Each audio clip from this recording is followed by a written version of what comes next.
तो नेक्स्ट जो वीडियो है that is the AC through inductor. अब इंडक्टर पे पहुंच चुके हैं और इंडक्टर कैसे बिहेव करता है चलिए देखते हैं फटाफट इस वीडियो के थ्रू। तो फिर से जैसे हमने कैपेसिटर में किया यहाँ पर भी हम क्या लगा देंगे, एक एसी का सोर्स लगाएंगे जो वोल्टेज जनरेट करता है E naught sine omega t. Okay, इसके साथ हमने लगा दिया इंडक्टर। इंडक्टर आपको पता है एनर्जी स्टोर करता है किस फॉर्मेट में, मैग्नेटिक फील्ड के फॉर्मेट में। ठीक है, तो यहाँ पर हमने लिख दिया एसी की सप्लाई जो वोल्टेज यहाँ से जनरेट हुई, ये वोल्टेज इसके में मैग्नेटिक फील्ड स्टोर कर देगी। ओके, अब इंडक्टर का काम क्या है? इंडक्टर का काम है अप्लाइड ईएमएफ को अपोज करना। ठीक है, अगर ये इधर को मान लीजिए इस डायरेक्शन में ईएमएफ जा रहा है, जो ईएमएफ करंट इस डायरेक्शन में भेज रहा है, तो ये उसको अपोज करेगा, ये बिल्कुल उल्टा डायरेक्शन में करंट सेंड करेगा। इसका जो इंटेंशन रहता है इंडक्टर का बिल्कुल उल्टा काम करता है। ठीक है, चलो एग्जांपल के तौर पे दोबारा से इसको समझते हैं डिटेल में। अगर जैसे ही मैं यहाँ पे स्विच ऑन करता हूँ तो स्विच ऑन करते ही यहाँ से करंट मान लीजिए किसी थोड़े से समय के लिए इस डायरेक्शन में जा रहा है, तो ये उल्टी डायरेक्शन में इधर को करंट भेजने की कोशिश करेगा। ओके, अगर इस तरफ को करंट जा रहा है तो ये उल्टा इस तरफ करंट भेजने की कोशिश करेगा। जब हम स्विच ऑफ करते हैं तब भी ये उल्टा बिहेव करता है। जब हम स्विच ऑफ करते हैं, ये आपने पढ़ा हुआ है जब हमने इंडक्टर के बारे में आपको डिटेल में बताया था। अब एक्चुअल में क्या हो रहा है, देखिए यहाँ पर हमने एक सर्किट सिंपल सा बना हुआ है, इसके अंदर कोई पोटेंशियल ड्रॉप तो है नहीं।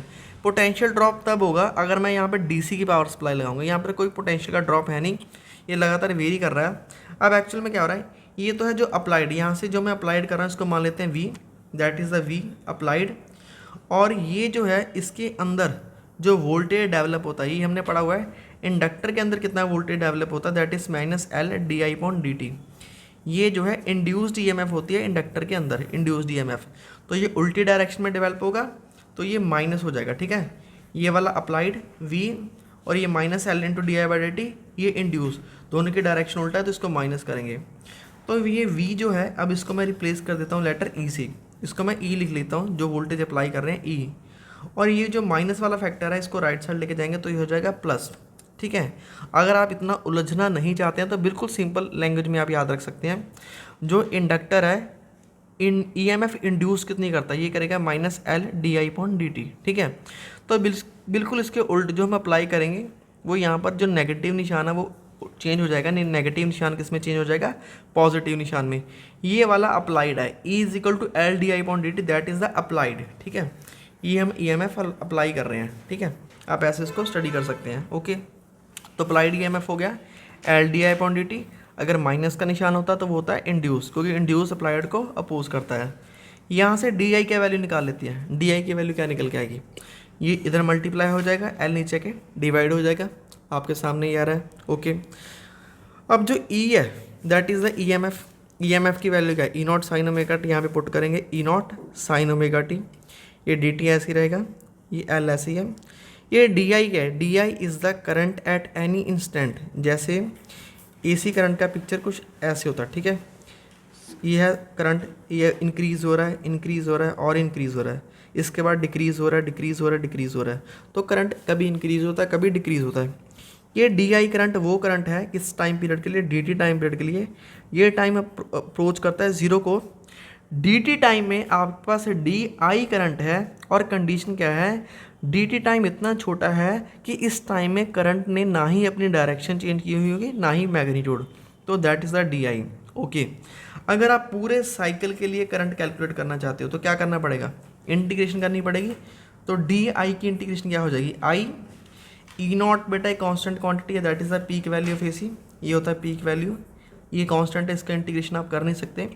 वेरिएबल क्या है, sign omega T into D T, तो टाइम के साथ साइन का फंक्शन जो है चेंज होगा। अब आपको साइन की इंटीग्रेशन करनी आनी चाहिए जीरो से टी पूरे साइकिल के लिए। तो साइन की इंटीग्रेशन क्या होती है, माइनस कॉस ओमेगा टी। ठीक है, जो ओमेगा टी का डेरिवेटिव उसको नीचे लिखना होता है, इंटीग्रेशन के आपको स्टेप्स मालूम होने चाहिए। तो ओमेगा टी का डेरिवेटिव ओमेगा आ जाएगा और लिमिट्स क्या रहेंगे, जीरो से टी। ओके, ये ओमेगा को आप बाहर निकाल लीजिए, यहाँ पर ये आ जाएगा बाहर। ठीक है, ये आ जाएगा ओमेगा। अब यहाँ पे क्या बच रहा है, यहाँ पे बच रहा है माइनस कॉस ओमेगा टी। तो थोड़ा सा करेक्शन करते हैं, यहाँ पर आपको लिमिट्स लेने की ज़रूरत नहीं है, आप सिंपल ही, क्योंकि ये कंप्लीट साइकिल के आप सिंपल इंटीग्रेशन भी कर सकते हैं। ओके, कॉस ओमेगा टी की इंटीग्रेशन क्या हो जाएगी, माइनस साइन ओमेगा टी की माइनस कॉस ओमेगा टी, और ओमेगा टी का डेरिवेटिव नीचे आ जाएगा। अब ये जो ओमेगा एल है इसको हमने इकट्ठा कर लिया था। अब बेटा हम माइनस कॉस ओमेगा टी को भी साइन के फॉर्मेट में लिखना चाहते हैं, माइनस कॉस ओमेगा टी। क्यों? क्योंकि हमने करंट को कंपेयर करना होता है वोल्टेज से, जैसे हम पिछले आर्टिकल्स के अंदर करते आ रहे हैं। तो देखिए जो वोल्टेज का है, जो ईएमएफ है या जो एसी की वोल्टेज है, उसका फेस डिफरेंस जो साइन के फॉर्मेट में है, साइन ओमेगा टी, तो इसको भी आपको साइन में लिखना है, तभी हम करंट और वोल्टेज को आपस में कंपेयर कर पाएंगे। तो यहाँ पर देख लीजिए ये आ रहा है कॉस ओमेगा टी। ओके, तो कॉस ओमेगा टी को हम कैसे लिख सकते हैं, माइनस कॉस ओमेगा टी को साइन के फॉर्मेट में sign omega T minus pi by 2, ये आप याद कर लें, ठीक है, यहाँ पर लर्न कर लें। माइनस कॉस ओमेगा टी को हम क्या लिख सकते हैं, sign omega T minus pi by 2, ठीक है, ये क्लियर हो गया। ओके, ये है वोल्टेज फॉर द इंडक्टर, ये है resistance of the inductor. Omega resistance होता है एक तरह का इंडक्टर का, जिसको आप नाम दोगे इंडक्टिव रिएक्टेंस, ये आगे हम चल के थोड़ा और करेंगे। इंडक्टिव रिएक्टेंस, वोल्टेज को रेजिस्टेंस से डिवाइड करने पे क्या निकल के आएगा, करंट ही तो निकल के आएगा, और ये फिगर ऐसे आ जाएगा, ठीक है। This is the equation I is equal to I naught sine omega T minus pi by 2। तो आपको सेकंड और फर्स्ट इक्वेशन दोनों को कंपेयर करना है। तो ये रहा फर्स्ट इक्वेशन। तो फर्स्ट इक्वेशन और सेकंड इक्वेशन में आप कंपेयर करेंगे, यहाँ पर जो साइन का एंगल आ रहा है omega T minus pi by 2 आ रहा है, और यहाँ पर एंगल क्या है, ओमेगा टी। तो आप देख सकते हैं इंडक्टर जो है कैपेसिटर के बिल्कुल उल्टा बिहेवियर कर रहा है, बिल्कुल ओपोजिट बिहेव कर रहा है। कैपेसिटर में हमने देखा था करंट 90 डिग्री आगे चल रहा था, ठीक है, पर यहाँ पर क्या है, करंट 90 डिग्री पीछे चल रहा है, ठीक है।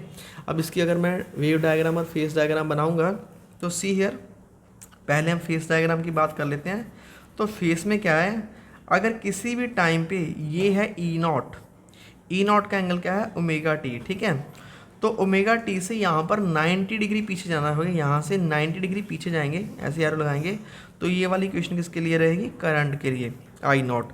तो ये होगा फेस का रिलेशन बता रहे हैं किस किसके बीच में, वोल्टेज और करंट में। तो ये डायग्राम हो जाएगी फेस डायग्राम।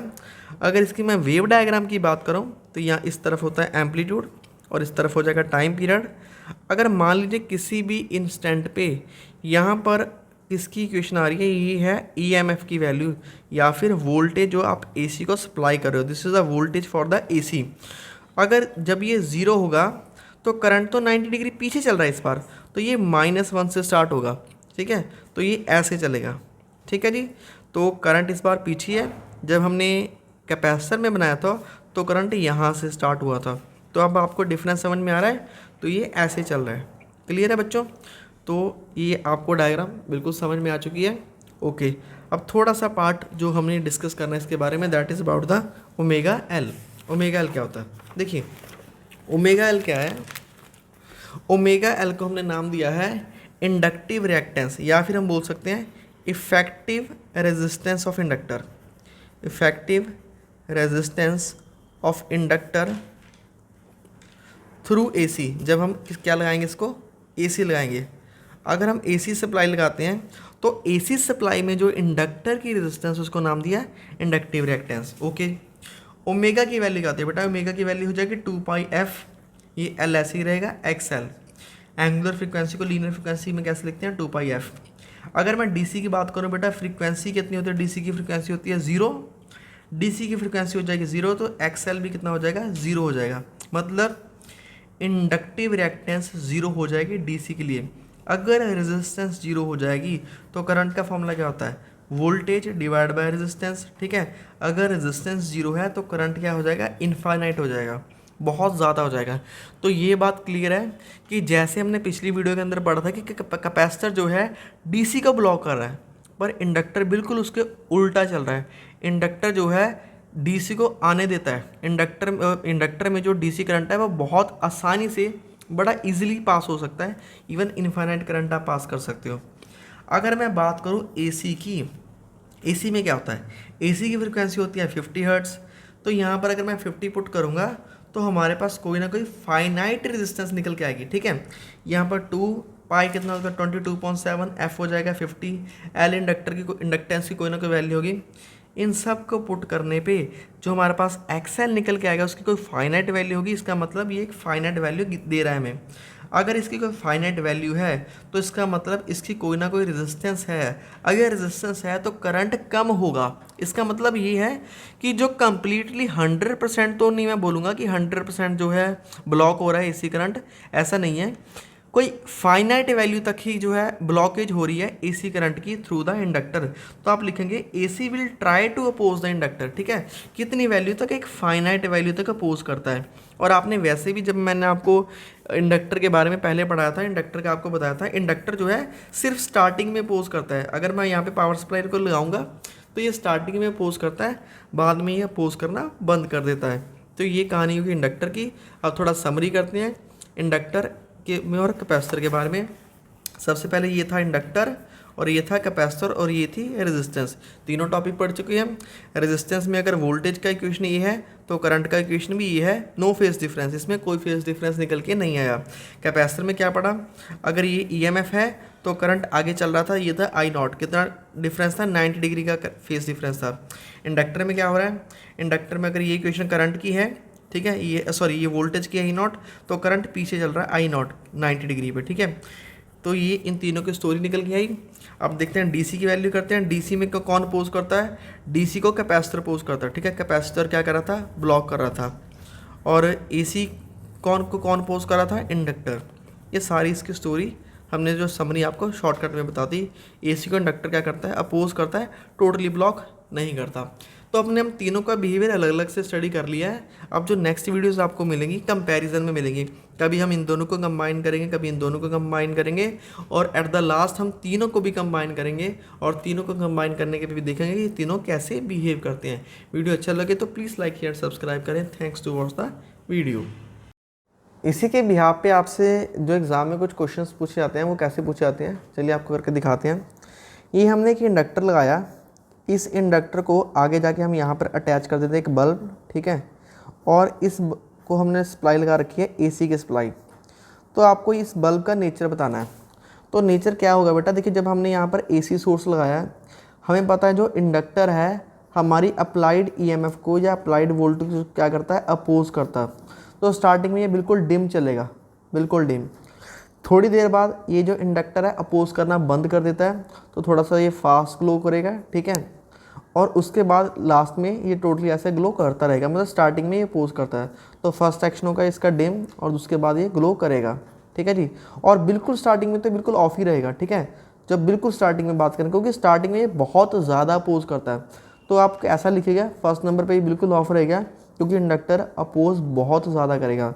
उसके बाद अपोज करना थोड़ा सा कम करेगा तो डिम हो जाएगा, बल्ब चलेगा ज़रूर। और लास्ट में थर्ड नंबर पे ये डिम की जगह ग्लो फास्ट करेगा, क्योंकि इंडक्टर बाद में अपोज करना बंद कर देता है एक फाइनाइट वैल्यू की तरफ। ओके, दूसरा क्वेश्चन कैसे पूछा जा सकता है? आपके पास फिर से यही एक इंडक्टर है।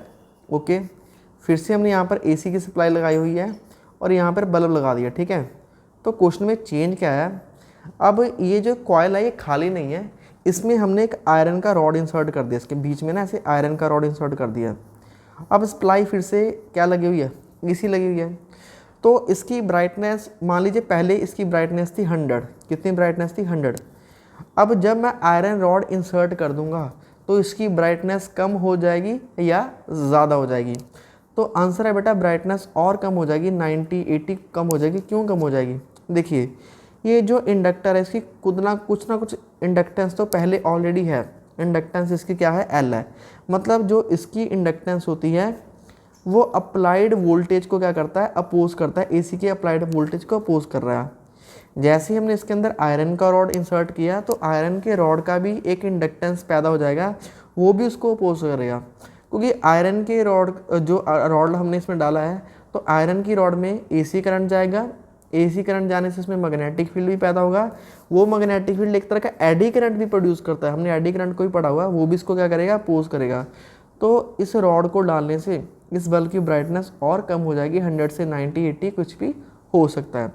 तीसरा इसका चलिए एक और केस बना लेते हैं। जैसे ही फिर से मैंने इंडक्टर लगाया, फिर से बल्ब यहाँ पर हम लगा देते हैं एक बल्ब। ठीक है, और यहाँ पर इस बार मैं डीसी की सप्लाई लगाता हूँ। प्लस और माइनस, कौन सी सप्लाई लगाई है, डीसी की।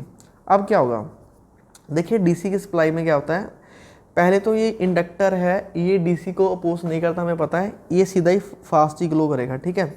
अगर यहाँ पे मैं डीसी की सप्लाई लगाता हूँ तो इंडक्टर उसको अपोज नहीं करता, हमने पढ़ चुके हैं ये, तो सीधा फास्ट ग्लो करेगा। उसके बाद अगर इसमें मैं एक आयरन का रॉड भी लगा देता हूँ तो आयरन के रॉड लगाने से भी ओपोजिशन में कोई फ़र्क नहीं आएगा, ये लगातार फास्ट ग्लो करता रहेगा, ठीक है। तो डीसी के लिए हम इंडक्टर पढ़ चुके हैं कि इंडक्टर जो है डीसी को क्या करता है, अपोज नहीं करता है इंडक्टर, ठीक है, तो आने देता है।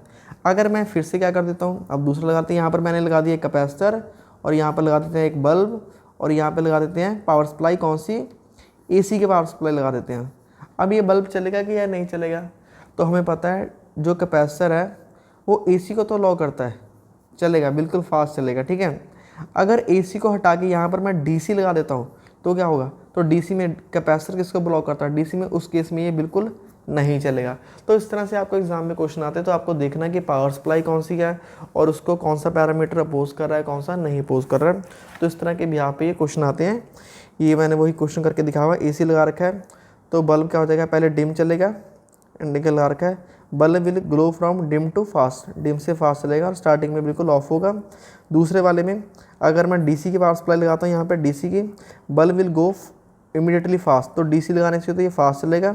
अगर मैं एसी लगा देता हूँ फिर क्या हो जाएगा, एसी लगाने के अपोज करेगा, अपोज करने के साथ साथ ये बहुत ज़्यादा डिम हो जाएगा, ठीक है। तो ये अलग अलग क्वेश्चन हैं जो एग्जाम में आपसे पूछे जाते हैं। ओके बच्चों, अब मिलते हैं नेक्स्ट वीडियो के अंदर।